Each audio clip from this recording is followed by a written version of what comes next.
Dibuka bunyinya.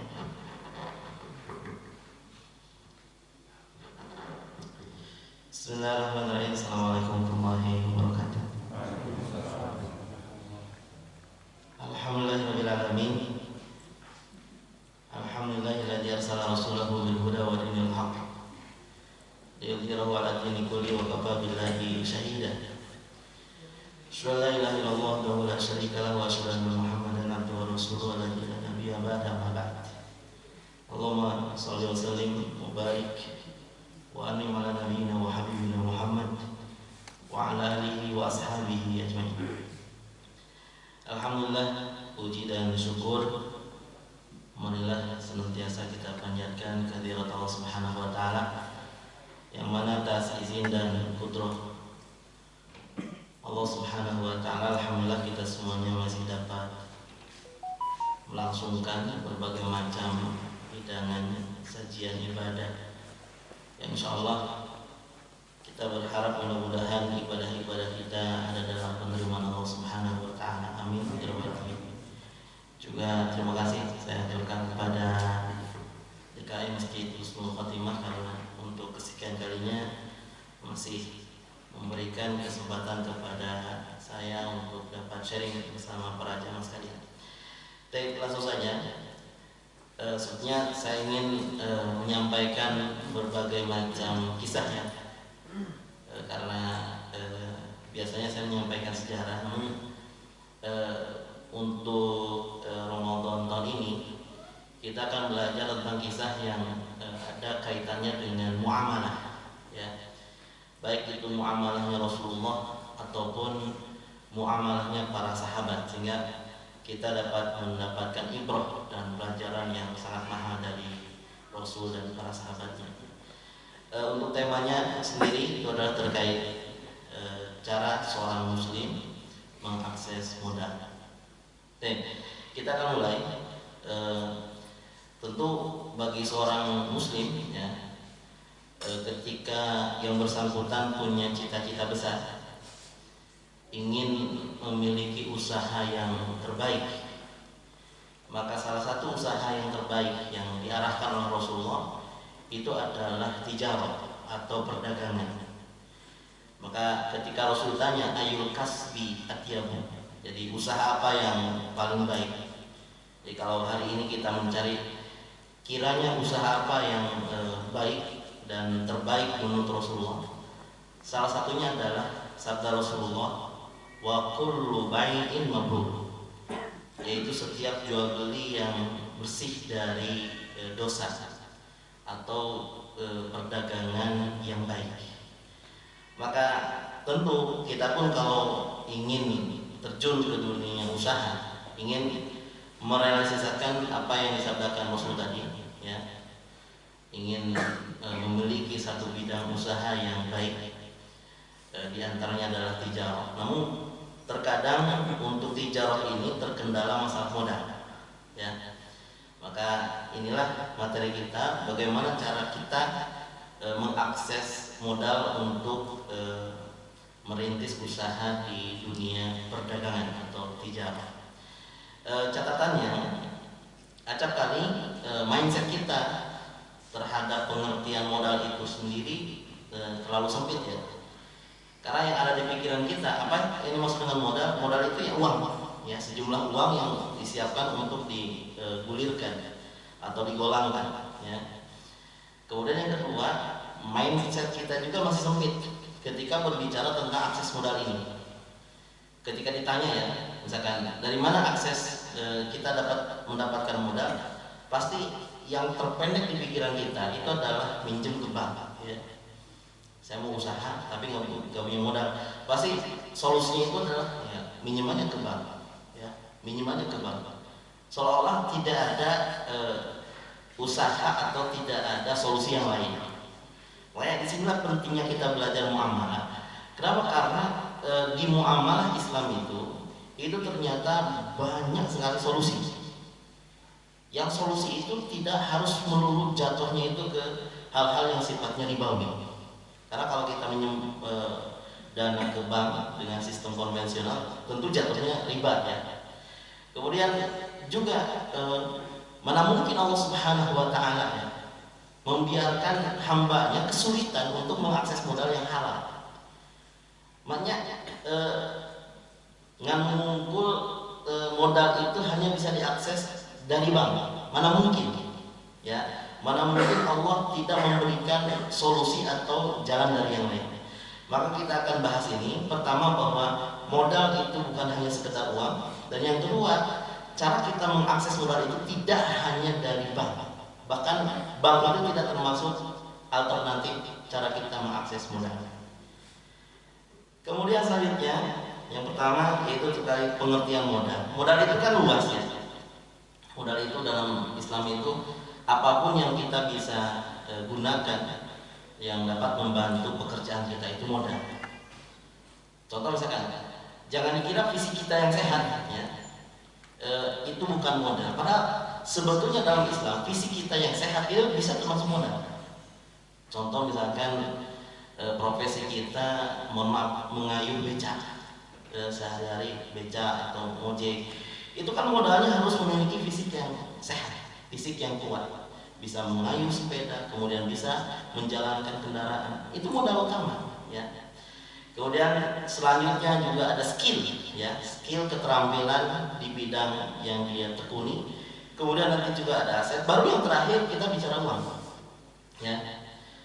Akan tetapi di dalam Islam itu selain modal yang sifatnya materi, ada sebetulnya modal yang sifatnya non materi, tapi ini lebih penting daripada modal yang sifatnya materi ya. Di antaranya adalah bahwa modal yang terpenting bagi seorang muslim sebelum yang bersangkutan terjun di dunia dagang itu adalah jujur dan amanah ya, jujur dan amanah. Jadi kalau ada seorang muslim yang ingin terjun di dunia usaha, maka harus memiliki dua sifat ini. Yang pertama adalah sifat jujur, dan yang kedua adalah sifat amanah. Oleh karena itu sifat jujur dan sifat amanah ini itu dituangkan dalam hadis dan menjadi teks ya, jaminan bahwa bagi siapapun pedagang yang dia itu punya dua sifat ini, maka dia insya Allah akan termasuk ahli surga. Jadi di antara ahli surga itu bukan hanya yang rajin ibadah saja, tapi ada ahli surga itu yang koridor masuknya adalah melalui jalur perdagangan. Cuman tidak sembarang pedagang. Jadi pedagang mana yang termasuk ahli surga harus disifati dua sifat ini. Makanya Rasul bersabda, at-tajiru as-saduq al-amin. Jadi bukan hanya tajir saja. At-tajiru as-saduq al-amin. Seorang pedagang yang dia itu saduq artinya jujur ya. Dan yang kedua adalah al-amin, artinya adalah amanah, seorang yang amanah. Ma'an nabiyyin was-siddiqin wasyuhada. Nanti di surganya itu akan bersamaan dengan para nabi. Ya. Juga akan bersama dengan orang-orang yang jujur dan akan bersamaan dengan para syuhada. Tidakkah tidak kita tertarik? Maka kita harus uraikan dulu sejarah. Karena sebetulnya kalau kita flashback ya tentang profesi Rasulullah, kan Rasul ketika beliau beranjak dewasa, profesi pertama itu beliau adalah seorang penggembala kambing ya. Itu profesi awal di kehidupan Rasulullah. Ketika Rasul tinggal bersama sang paman Abu Thalib. Kemudian selepas beliau mengembala kambing, maka Rasul beranjak ke profesi yang selanjutnya. Profesi tersebut adalah dagang. Ya. Bahkan di usia yang sangat muda, ya, usia 21 tahun, itu Rasul sudah dijuluki dengan sebutan Al-Amin. Jadi kalau kita kenal bahwa salah satu julukan bagi Rasulullah itu adalah Al-Amin, itu bukan hanya ketika Rasul terlibat dalam renovasi Ka'bah usia 35. Kan kita tahu ya, ada salah satu kisah di kehidupan Rasulullah pada saat beliau usia 35, di mana Ka'bah itu sempat roboh, kemudian orang-orang Quraisy ya berselisih tentang siapa orang yang berhak untuk memindahkan Hajar Aswad. Maka Rasul tampil waktu itu dan Rasul menyelesaikan masalah itu dan disebutlah dengan sebutan Al-Amin. Itu usia 35. Tapi gelar Al-Amin ini sebetulnya bukan pada saat itu awalnya. Rasul disematkan sebagai orang yang jujur dan amanah itu semenjak Rasul merintis karir dagang. Puncaknya adalah, awalnya adalah itu ketika Rasul usia 21. Jadi ada kisahnya. Kisahnya adalah Rasul waktu itu usia 21 dan Rasul sudah mulai merintis karir dagangnya. Dan waktu itu Rasul berjualan di sekitaran Mekah ya. Kemudian ada seorang pedagang dari Yaman. Yang pedagang ini dia sedang melaksanakan umroh. Akan tetapi biasa dulu ya, kalau ada jamaah haji dan umroh, itu selain melaksanakan ibadah haji atau umroh, pasti mereka melakukan perdagangan. Termasuk orang Yaman ini ya. Jadi dia sedang umroh dan dia sedang mencari barang. Nah, di pasar tersebut, lalu tidak disebutkan nama pasarnya, tapi di pasar tersebut bertemu dengan Rasulullah SAW. Waktu itu belum jadi nabi ya, usia 21, masih pemuda, belum nikah lagi. Kemudian orang Yaman ini ketika melihat barang-barang Nabi begitu bagus, ya, ini kualitas super, ya, maka tidak lama langsung berbincang dan bertransaksi. Ya. Kemudian kata orang Yaman ini, karena dia baru tiba dari Yaman, dan belum melaksanakan umroh, jadi untuk barang sudah beres. Makanya dia berpesan kepada Rasulullah, wahai Tuhan, ini kan saya datang ke Mekah itu bukan hanya untuk membeli barang ini saja, saya juga ada niatan umroh. Kemudian dia berpesan, mohon kiranya barang-barang ini saya titip sebentar di sini, ya. Saya mau umroh dulu dan mohon barang ini jangan apa-apakan dan tidak boleh Anda pergi kemanapun sebelum saya kembali. Itu pesan orang Yaman ini. Kata Nabi, siap, ya, siap insya Allah. Itu saya akan menjaganya. Kemudian orang Yaman ini umroh seperti biasa, ada tawaf, ya, ihram, kemudian ada sa'i, tahallul gitu. Tapi beres umroh, walau ini qadarullah ya, dia langsung pulang ke Yaman. Dia lupa barangnya sendiri, ya. Dia pulang tanpa membawa barang belanjaannya. Nah, dia baru sadar bahwa dia ada ketinggalan, ya, barangnya ketinggalan di Mekah. Baru sadar sudah sampai di Yaman. Padahal perjalanan Mekah ke Yaman itu kurang lebih 3 hari 3 malam. Jadi tostiludin, namanya emot gitu. Alah kakantun ya. Nah, apa yang terjadi? Maka setelah dia tiba dari Yaman, dia balik lagi ke Mekah. Maksudnya adalah untuk mengambil barang yang dititipkan kepada Nabi Muhammad SAW. Karena barang tersebut sebetulnya bukan bukan barang milik Rasul lagi, karena sudah ditransaksi, sudah dibayar. Berarti barang tersebut milik siapa? Milik orang Yaman kan? Dan status barang tersebut adalah titipan.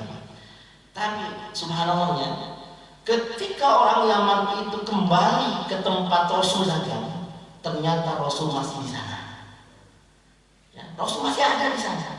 Ya, yang takjubnya itu barangnya masih tetap utuh. Ya, kemudian sama sekali tidak dibongkar kakinya. Ya, orang makan aruhinu. Kemana dia nunggu sekedar poin. Saya orang lempar kan kayak misalnya kan gitu kan. Kalau kita ya pedagang. Tapi kata Rasul sama sekali tidak mengubah barang tersebut. Dan ketika ditanya, terus apakah Anda selama saya pulang ke Yaman itu Anda tetap di sini? Kata Rasul, iya. Selama itu saya tetap di sini dan saya tidak pulang ke rumah. Oh, luar biasa kan?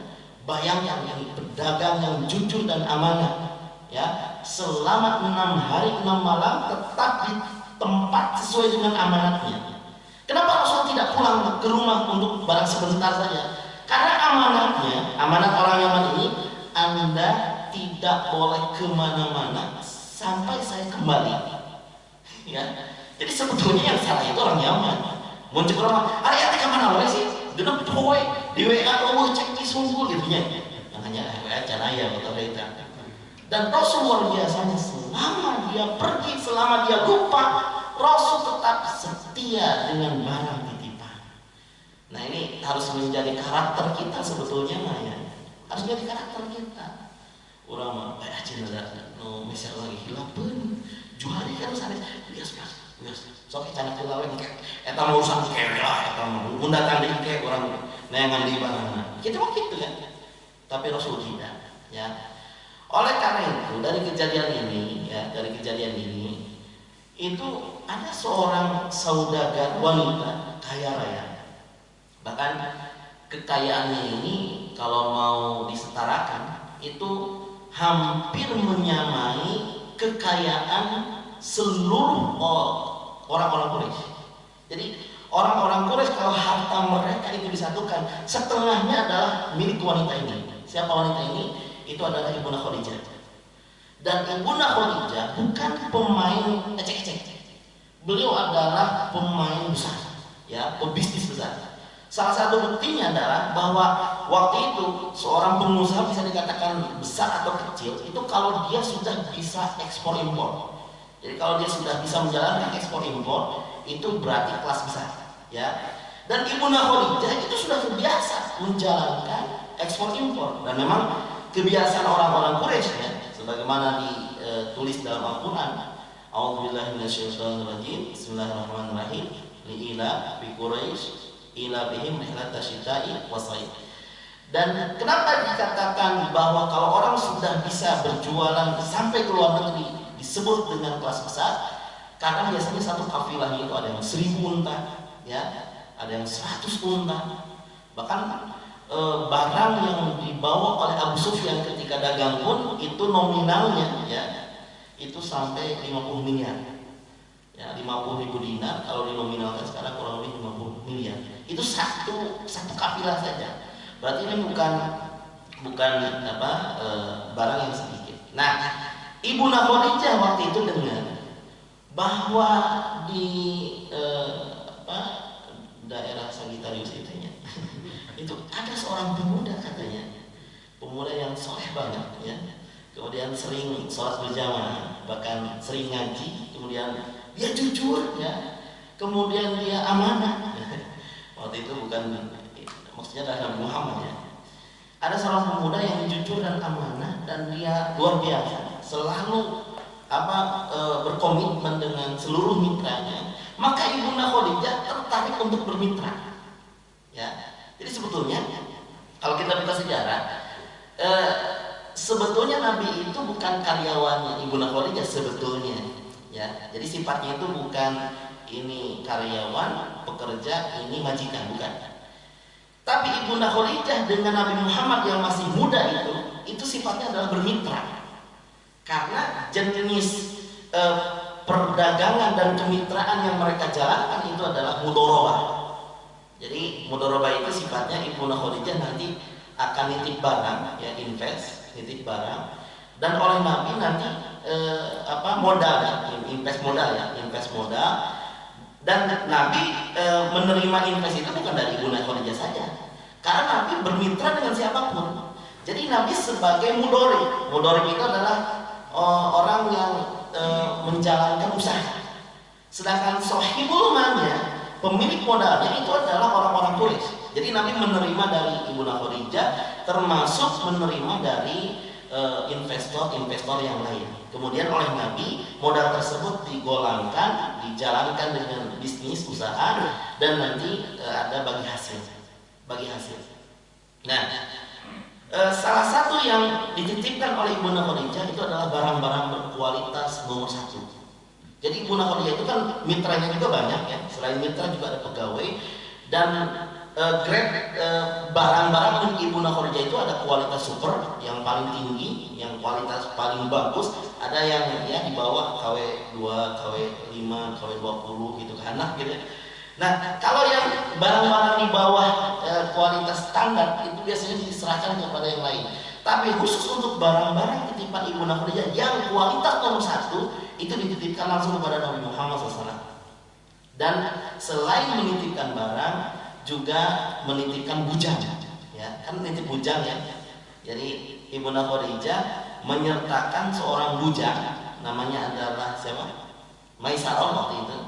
Makanya Maisarah itu laki-laki sebetulnya, nggak diurang Maisarah itu jadi cerol, ya, jadi istri.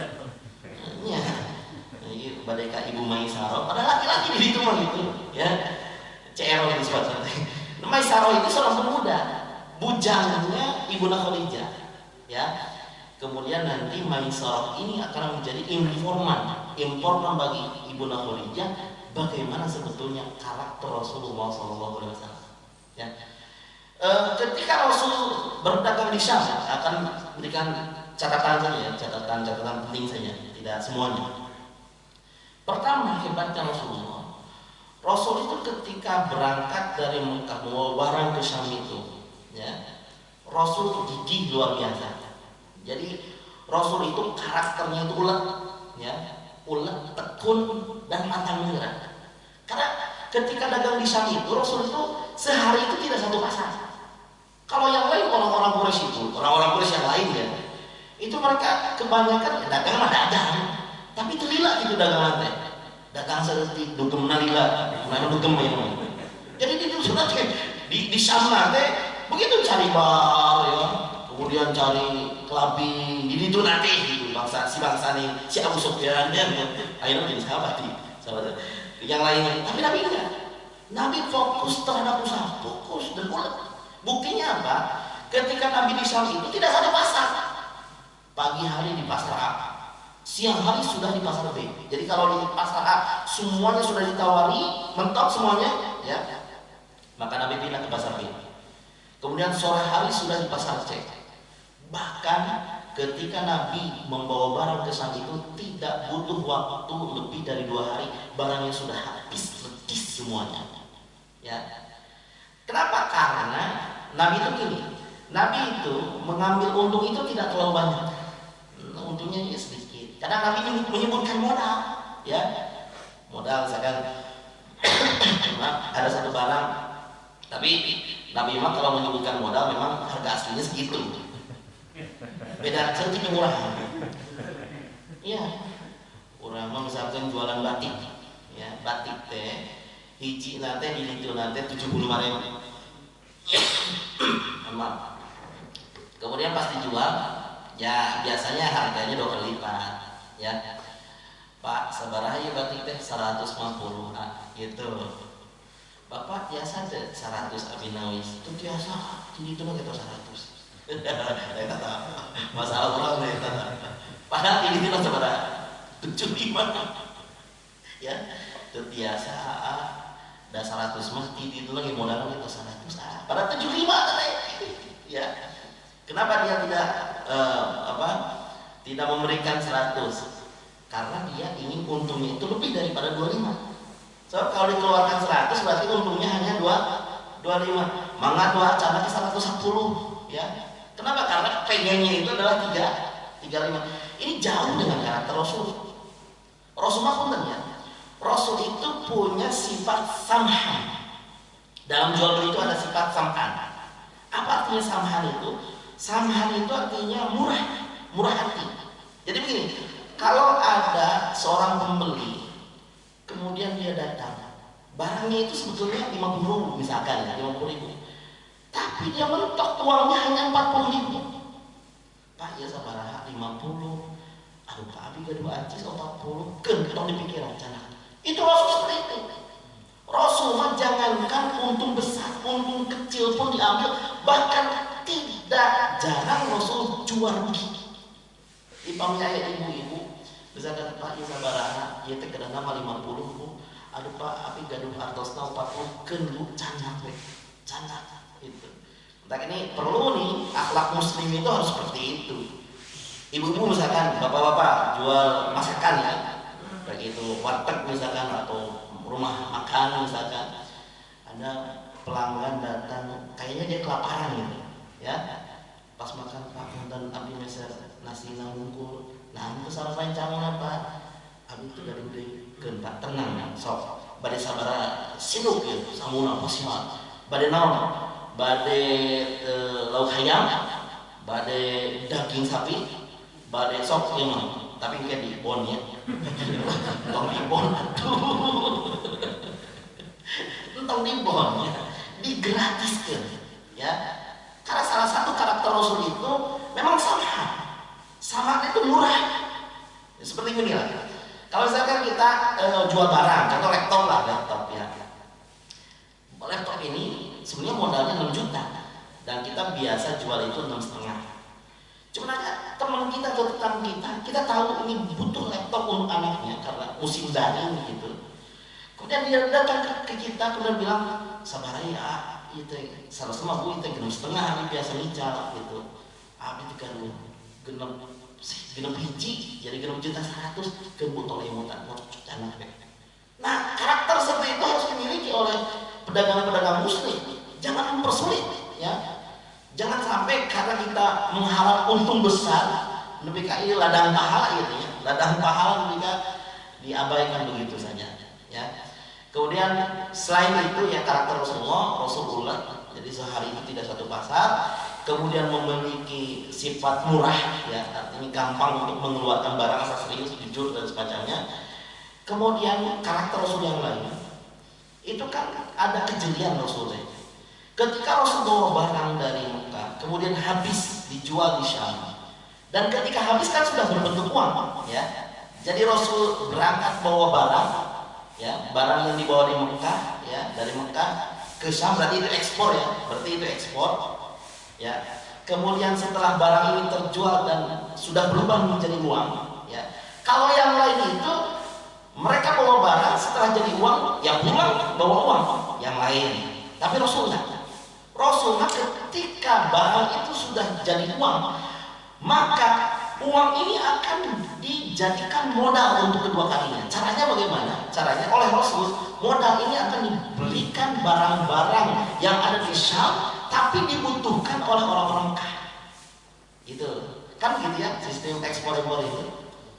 Berarti kalau kita ekspor, kita cari barang-barang lokal yang ada di sekitar kita, kemudian kita kirim ke tempat-tempat yang membutuhkan. Ya kalau di kita kan ada konveksi, jaket, sweater gitu kan, bisa dikirim ke Kalimantan, ke Medan gitu. Kemudian kalau impor itu artinya kita cari barang-barang di luar, tapi dibutuhkan oleh masyarakat kita sendiri. Makanya Rasul itu pas berangkat itu bawa barang, pas pulang bawa barang. Dan hebatnya bener ya, dagangan Rasulullah dirombrong wae. Ya, di robrok teh namanya. Pokoknya pembeli teh ngumpul. Waktu itu Rasul pulang dari Syam, bawa barang banyak sekali. Di Madinah, baru sampai Madinah, ini belum Mekah ya. Baru sampai Madinah, setengah barang yang dibawa dari Syam sudah habis. Dan ketika melanjutkan perjalanan pulang dari Madinah, sebelum masuk ke Mekah, itu kan ada gerbang ya. Jadi kalau masuk Mekah itu ada gerbang Syaibah namanya. Itu pasti orang-orang itu kalau yang datang itu adalah Nabi Muhammad, mereka pasti kabari ya. Ayo itu pedagang kita nih, ya, favorit kita, ya. Nabi Muhammad maksudnya, mereka kumpul sebelum Rasul masuk gerbang Syaibah. Dan pada akhirnya sebelum masuk Mekah pun barang-barang Rasul itu biasanya sudah habis dan ludes, ya. Makanya biasanya Rasul pas masuk ke Mekah itu sudah habis dan ludes, kan ngumpul nanti hartosnya. Bahkan pun disebutkan oleh sejarawan, Rasulullah untung teh bukan 1 atau 2 kali lipat, 4 kali lipat, ya. Meskipun dijualnya dengan harga lebih murah, barang kualitas bagus, ya, tapi untung tetap 4 kali lipat.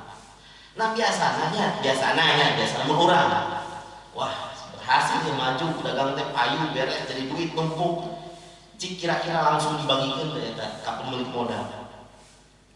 Meser terbelah enmek, meser enmek kurang kan gitunya, bari ditatul, masih kurang, wah pohon ngabangun dulu imah, ngabangun imah. Rasulullah selalu amanah, ya. Meskipun sudah letih, capek, baru datang dari Syam, dan sebentar lagi matahari akan terbenam, selalu Rasul sebelum matahari terbenam itu modal itu sudah dibagi-bagi, ya. Ini si A berapa tadi investnya, dihitung, berarti keuntungnya sekian, pisahkan di amplopan. Si B berapa ini, ya, investasinya tadi, kemudian lebih besar, berarti untungnya lebih besar, dikasih di amplopan. Si C langsung, dan sebelum matahari terbenam itu amplop, ya, modal dengan untungnya plus, ya, itu langsung dikasihkan ke pemilik modal. Maka siapa pemilik modal yang tidak senang, ya, dengan mitra yang seperti ini? Orang kan sabar kali modalan, punya modal. Bahkan sabar kali modalan, anu ngajalan kita teh, ngeblokir nomor WA ini kayaknya. Asli itu. Ayah kejar tenang. Ini pasti 10 juta. Murid sorangan gitu. Dipikir, duh kajian si Eta. Ayo Ustaz uningan tuh mungkin menteri yang saking percayaan KTP kan tuh les artinya lesai malah cina gitu sama sekali. Rasulullah sampai ibu nakulnya terkaget ke WA tuh rusuhan itu mulai namanya anjing deui atuh padahal mah atau nanti ke WA tuh samingon kapayun gitu sawios kamu telat-telat tapi tidak bagi Rasul. Rasul kalau sudah beres menjalankan usahanya, kalau sudah kelihatan ya kembali modal dan untungnya, waktu itu juga langsung dibagikan kepada pemilik modal. Makanya semakin Rasul berkiprah di luar dagang, semakin percaya orang itu. Ya, mau berinvest lagi, mau berinvest lagi, mau berinvest lagi. Terlebih nanti kelebihan Rasulullah, dan ini yang disampaikan oleh Maisarah ya kepada Ibnu Khadijah nantinya, bahwa ternyata akhlaknya luar biasa. Benernya, kalau kita ingin tahu karakter ya teman atau kolega ya, bagaimana karakter aslinya, itu nggak cukup hanya ngobrol 1 jam 2 jam di kafe gitu kan, kemudian beres. Kalau mau karakter asli mah laksanakan perjalanan bersama 4 bulan contohnya. Nyari ngajalankan safar bersama kan pasti kauningannya ngorok na kumaha gembul na dina tuang kumaha gitunya, terus nyarios na kumaha. Kalau perjalanan lama, karena kalau kita membersamai seseorang dalam perjalanan lama, itu karakter asli itu nggak bisa dijain-jain, pasti keluar karakter aslinya itu. Ya awal-awal misalkan dia berkata-kata lembut, tapi tengah jalan kan keluar ya kata-kata. Tapi hebatnya Rasulullah, kata Maisarah ketika ditanya oleh Ibnu Khadijah, gimana dia sebetulnya? Dia akhlaknya baik, ada nggak sesuatu? Nggak ada. Kata Maisarah, wallahi demi Allah, yang namanya Muhammad itu memperlakukanku dengan cara yang terbaik. Tidak ada muamalah yang selembut itu saya dapatkan dari orang lain. Itu luar biasa. Makanya inilah yang menjadikan Ibnu Khadijah tertarik dengan Rasulullah. Singkat kisah nanti Ibnu Khadijah juga ditikah sama Rasulullah. Kemudian selanjutnya bahkan untuk menjaga kejujuran dan amanah ini, ketika nanti kan Rasul akan bangun pasar ya. Kita tahu, kita buka dulu sejarah. Rasul ketika datang ke Madinah, kemudian Rasul membangun negara Islam di Madinah, maka yang pertama kali dibangun oleh Rasul itu adalah masjid ya, Masjid Nabawi yang kita kenal. Kemudian kedua, apa sih sebetulnya yang dibangun oleh Rasulullah setelah Rasul bangun masjid? Selain ada persaudaraan yang muakhwat, maka yang dibangun oleh Rasulullah setelah masjid itu adalah pasar ya. Dan baik masjid ataupun pasar itu dibangun di tanah wakaf, dua-duanya tanah wakaf.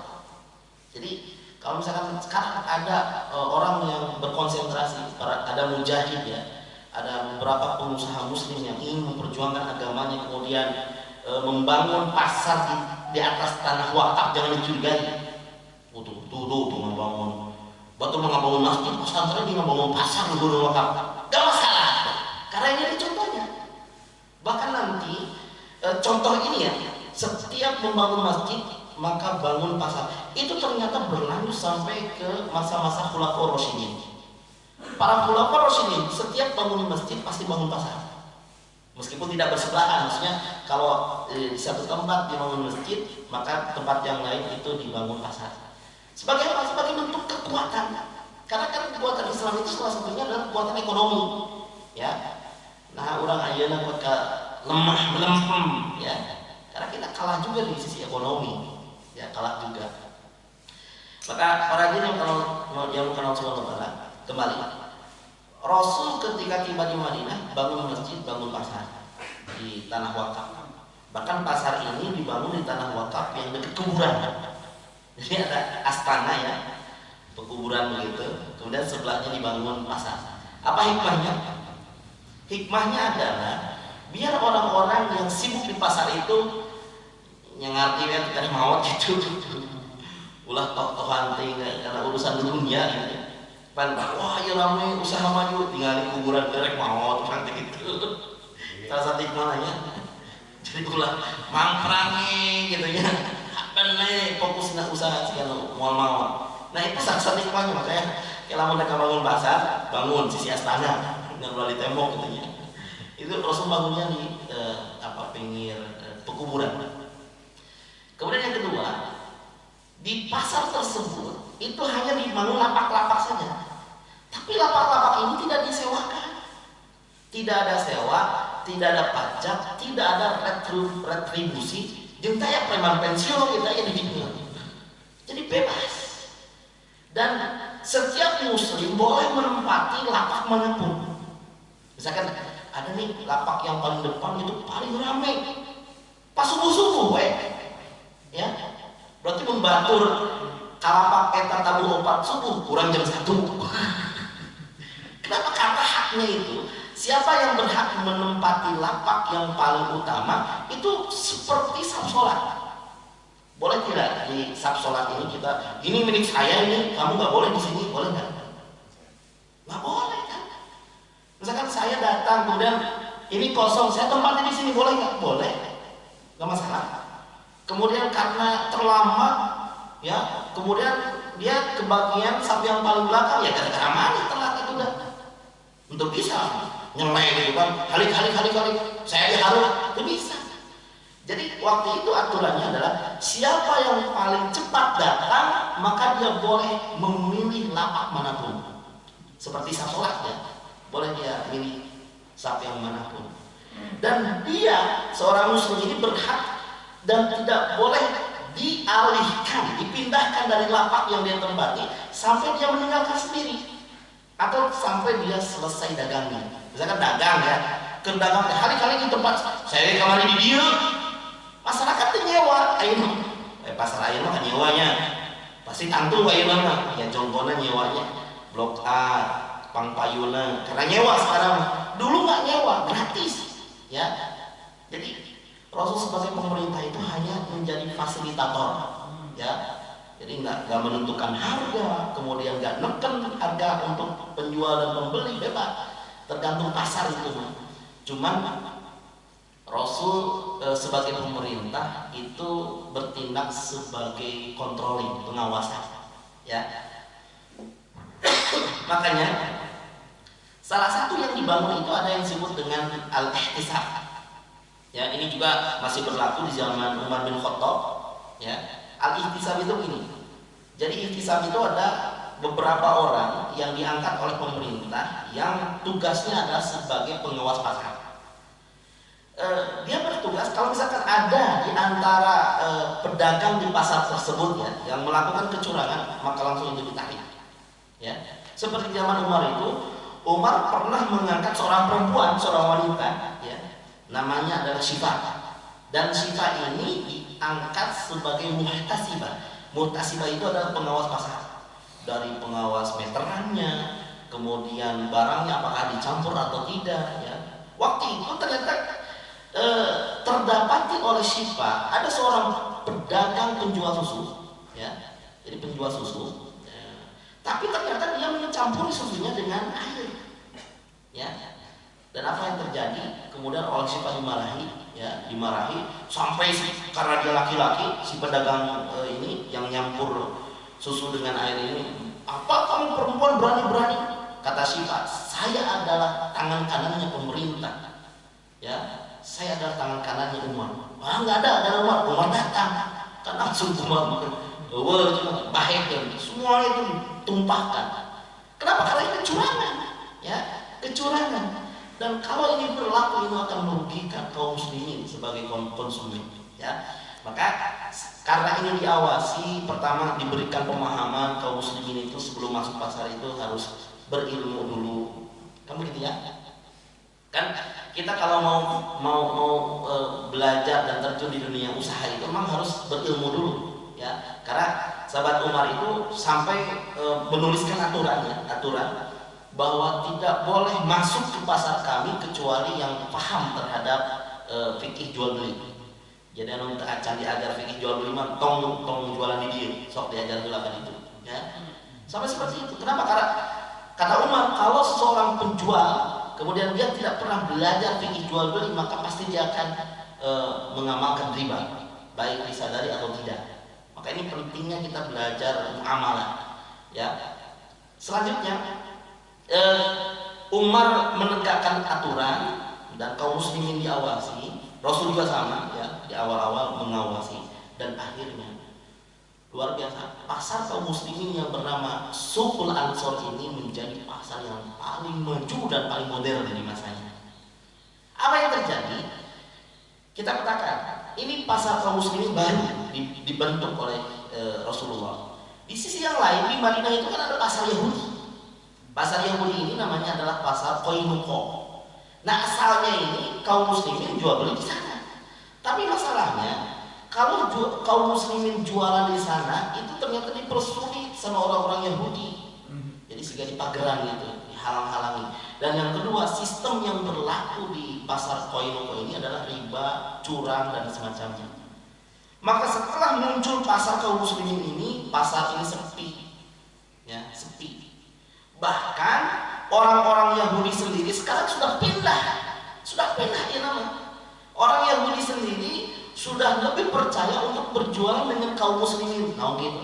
Hanya saya membingung. Setiap beli barang di pasar Qainuqa kurang gitu barang teh. Bari jeung dulu sorangan, jeung sarua itu Yahudi saya Yahudi. Ya, jadi sama Yahudi berlaku tak curang ya. Tapi anehnya kenapa? Ketika saya beli di pasar kaum muslimin, timbangan itu selalu saja ya pas, ya. Kemudian nggak pernah saya dicurangi, nggak pernah misalkan ini kualitas barang bagus tapi muka luar buruk kebehanan, nggak pernah gitu. Nah ini harus menjadi karakter pedagang muslim itu harus gitu, kudu nama, ya. Lu terjadi kumaha, aduh orang sikut jadi sesama muslim, ya. Silih jatuh tuh, wah kemudian janji-janji dan semacamnya. Nah ini harusnya kaum muslimin itu harus menjadi karakter, ya. Karakternya adalah jujur dan aman. Baik, kita akan masuk juga yang kedua. Dari mana sebetulnya kita dapat mengakses modal yang berbentuk uang? Ini sekarang modalnya berbentuk uang. Apakah harus dari bank terus atau gimana? Sebenarnya banyak cara. Yang pertama adalah membeli barang tanpa tunai alias nganjuk. Nganjuk ya. Dan ini ada kisahnya. Kisahnya adalah sahabat Abdurrahman bin Auf. Kita tahu sahabat Abdurrahman bin Auf ketika hijrah dari Mekah ke Madinah, beliau tidak membawa apapun kan. Semua pelanggan di Mekah sudah ditinggalkan, networking, jaringan bisnis beliau sudah ditinggalkan di Mekah, modal semuanya ditinggalkan, rumah tidak dibawa, kendaraan tidak dibawa, ATM tidak dibawa, dan ayat. Yang dibawa oleh Abdurrahman bin Auf hanya sehelai baju yang dipakai. Bahkan ketika Abdurrahman bin Auf tiba di Madinah, maka Rasul saudarakan tuh, ya. Abdurrahman bin Auf dengan seorang sahabat Ansor namanya Sa'id bin Rabi' kan. Kamu kok berdua bersaudara gitu. Dan Sa'id bin Rabi' ini menawarkan sejumlah modal yang besar, ya. Mau kebon, mau setengah harta, atau mau salah satu dari istri saya, silakan ambil gitu. Luar biasa ya. Pengorbanan orang-orang Ansor zaman dulu, bukan Ansor hari ini, tapi Ansor zaman dulu, ya. Silahkan. Tapi bukan kebiasaan Abdurrahman bin Auf. Abdurrahman dibere malah ditolak ya. Punten abdi mah tiasa nolak. Sampai setia salami. Punten bisa tiasa nolak gitu. Nah, beda-beda. Bukan kebiasaan Abdurrahman bin Auf itu menerima begitu saja. Sampai tawaran itu ditolak halus-halus. Barakallahu fi malika wa ahlika, semoga Allah memberkahi keluarga dan hartamu. Satu permintaan saya, kata Abdurrahman bin Auf, dulluni ala suq, tolong tunjukkan aku kemana jalan ke pasar. Nah, bayangkan ya, bagaimana seorang Abdurrahman bin Auf yang berangkat ke pasar dengan tangan hampa, tangan kosong, nggak pakai modal, tapi bisa melakukan bisnis. Kehebatan Abdurrahman dan kelebihan beliau adalah karena beliau memiliki beberapa kolega bisnis sebelumnya. Jadi dengan orang-orang Madinah itu sudah kenal sebelumnya, sebagian sudah kenal karena kan pebisnis lintas daerah juga. Jadi ada beberapa teman Abdurrahman bin Auf di Madinah. Ini kan ayat ente emang dia gimana ya? Oh, saya kan diusir orang-orang Mekah. Kumaha tuh ada usaha nyeta ieu ge. Hayang mah usaha atuh tenang, kan kita friend gitu. Jadi ada temannya Abdurrahman bin Auf yang memberikan barang, ya silakan ambil aja barangnya. Kapan bayarnya? Nanti saja, kalau barang ini sudah laku silakan bayar ke saya. Nah, ini yang disebut dengan membeli barang tanpa tunai. Jadi kita bisa manfaatkan terbuka modal henteu, tapi aya ieu babaturan teh produksi jaket. Baheula si eta sok dibonceng ku saya, pirang bohong gitu ya. Nah, caranya adalah ya kita tempel babaturan ini.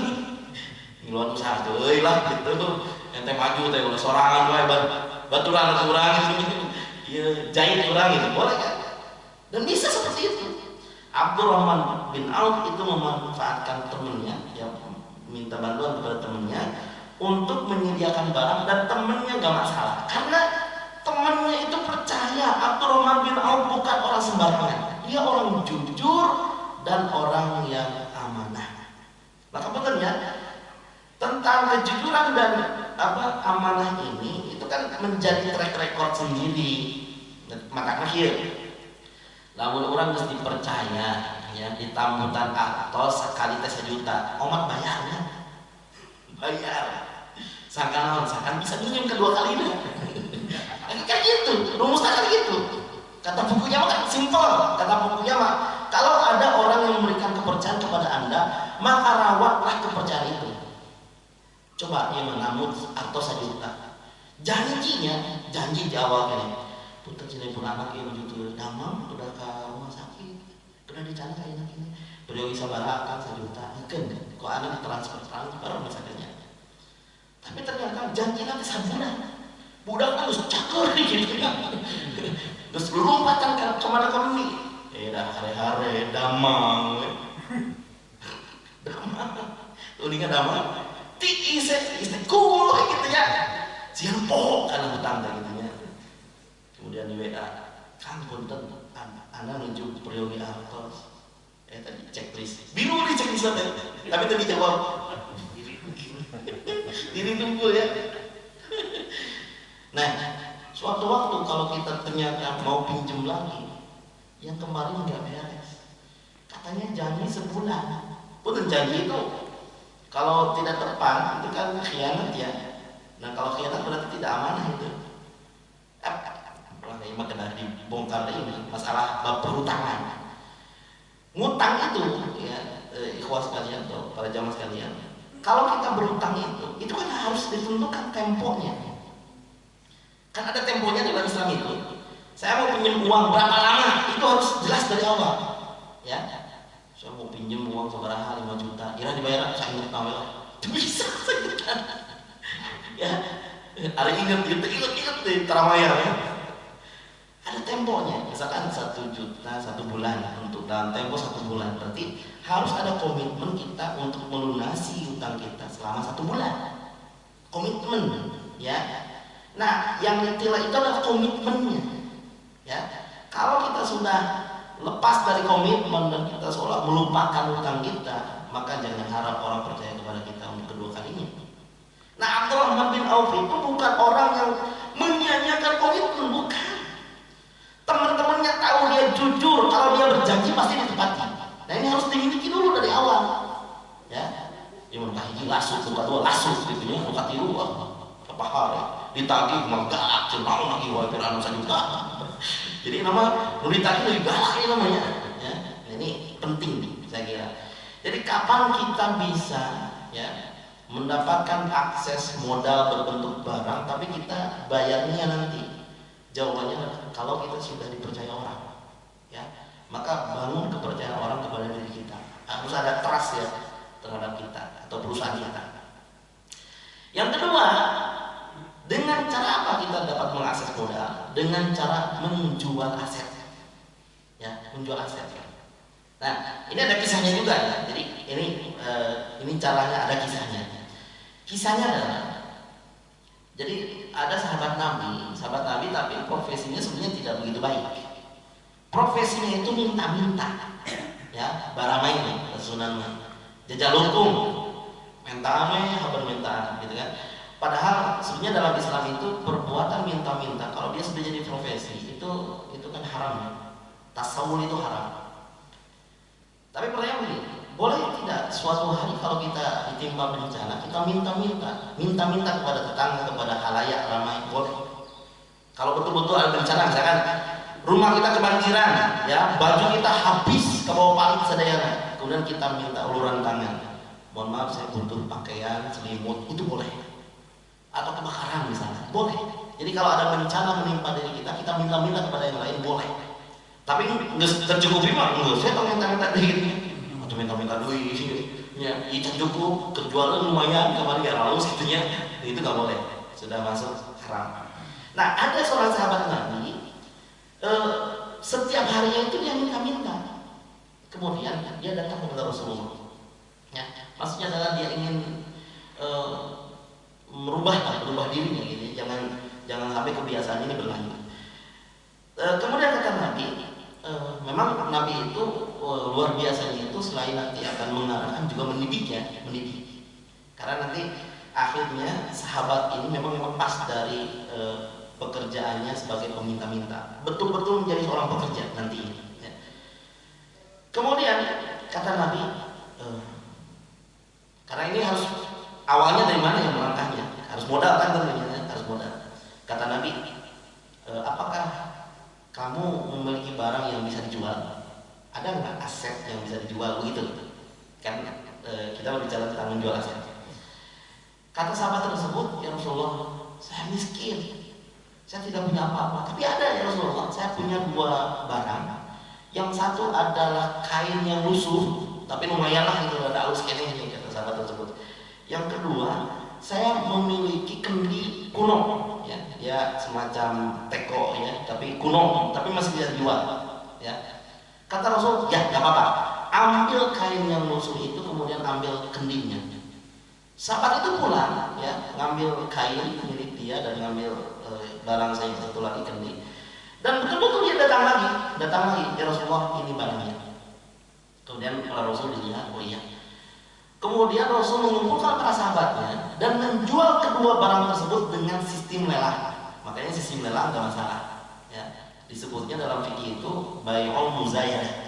Ya, jadi lelang itu sistemnya semuanya ngumpul, calon pembelinya ngumpul, kemudian silakan yang mau beli barang ini dibuka dengan harga 10.000. Oh, saya 20, saya 30, kan terus naik harganya, ya. Itu nggak masalah. Nanti dibahas yang lain. Kata Rasulullah, man yashtari hadaini, siapa yang mau membeli kedua barang ini, sambil diangkat, 2 barang ini. Ada sahabat yang ngacu, ya Rasulullah, saya mau membelinya 1 dirham saja. Jadi untuk 2 barang itu harganya 1 dirham. Kata Rasul, man yazid, apakah ada yang mau menambah? Nah, ini baik muzayyadah. Ada sahabat yang lain, kata sahabat tersebut, ana ya Rasulullah, ana ashtariha bidirhamain, saya membelinya dengan 2 dirham. Ada yang lain? Nggak ada. Artinya 2 barang tadi milik sahabat tadi itu hanya laku 2 dirham. Ya, berarti 1 barangnya 1 dirham. Beres, diberikan pada sahabat yang beli dan diambil uangnya 2 dirham. Kemudian kalau Rasulullah, ya, diamanatkan ke sahabat tadi. Sahabatku sini. Ini tadi barang Anda, ini sudah jadi uang, ya. Yang 1 dirham, Omat belikan tuangan, pesertanya, kanggo keluarga, kanggo kulawargi di bumi, tong dipeserkan tahu bulat, ya. Peserkan bangsa cengeng, ya, jengkol, pedal, gitu ya, asin, gitu, yang beas, gitu.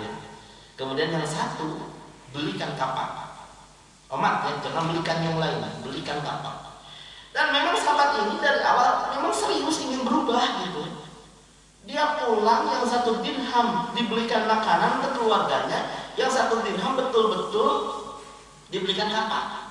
Sampai Rasulullah bersabda, Nanti kalau kamu sudah beli kapak, kesini berikan kepada saya kapaknya, biar saya pasangkan tangkainya. Jadi ada pegangannya kan, kampak itu. Dan betul-betul ketika sahabat itu datang, dia bawa kampak. Ini berarti menunjukkan orang ini serius ingin berubah. Dan oleh tangan Rasul yang mulia itu kampaknya sampai dipasangkan tangkainya. Jadi pegangannya itu dipasangkan, dipasut ke. Kemudian setelah beres, nah ini modalnya. Jadi Rasul memberikan modal itu dari barangnya sendiri. Ini modalmu. Apa modalmu? Adalah kampak. Pergilah ke hutan dan carilah kayu bakar. Itu modalnya. Kemudian kata Rasulullah, kamu jangan kembali sebelum 15 hari. Mohon maaf, saya cainya ya teh. Mana ya cai? Menuju sahurnya. Tong segala yang cai segala umpamanya. Ya sama kata lisan ada gogoy. Akhirnya si sahabat ini diarahkan untuk sekedar mencari kayu bakar. Dan mohon maaf ya, dalam Islam pekerjaan serendah apapun itu mulia, yang penting halal. Ustaz tapi teh pada bulan teh ojek baik kan halal insyaallah. Kemudian pekerjaannya sampai setingkat mencari kayu bakar, itu yang penting halal, insyaallah ada berkah. Dan betul terbukti. Tidak lama dari beberapa hari setelah 15 hari lebih, sahabat itu datang kembali kepada Rasulullah dan dia mengatakan, ya Rasulullah, alhamdulillah saya sudah berhasil mendapatkan 10 dirham. Ya, 10 dirham. Yang asalnya tadi berapa dirham? Asalnya adalah 2 dirham. Kemudian cara yang lain, bagaimana kita mendapatkan akses modal? Itu dengan cara berserikat. Disebut dengan syirkah. Ya, jadi syirkah itu kalau kita memiliki skill tapi kita nggak punya modal, maka cari para pemilik modal biar kita bisa bermitra dengan teman kita itu. Nah, bagaimana tentang syirkah ini, insya Allah kita akan bahas di sesi berikutnya. Ini baru mukadimah saja. Jadi sebetulnya yang ingin saya sampaikan, Islam itu banyak dengan solusi. Islam itu enggak sependek yang kita kira. Terus saya mau usaha tapi modalnya gimana? Ulah langsung kabang-kabang ulah. Ya. Anu sifat ribawi entong. Karena di sisi yang lain kita bisa menempuh mengakses modal dengan cara-cara yang halal insyaallah. Dan bagaimana jadinya kalau kita merintis usaha tapi awalnya dari dana yang haram, itu nggak kebayang bagaimana perjalanannya. Tapi kalau dari awal kita komitmen menjauhi riba dan mengusahakan modal kita itu dari dana yang halal, insya Allah ya kedepannya akan dibantu oleh Allah Subhanahu wa Ta'ala. Dan nanti ada sistem syirkah, bagaimana tentang syirkah ini, kemudian bagaimana cara kita menimbang bagi hasil dan semacamnya, insya Allah kita akan sampaikan di pertemuan berikutnya. Barakallahu li wa lakum, mohon maaf atas segala kekurangannya, dan mudah-mudahan pertemuan kita diberkahi oleh Allah Subhanahu wa Ta'ala. Juga mudah-mudahan dosa-dosa kita diampuni oleh Allah Subhanahu wa Ta'ala. Aqulu qouli hadza wa astaghfirullah li wa lakum. Assalamualaikum warahmatullahi wabarakatuh.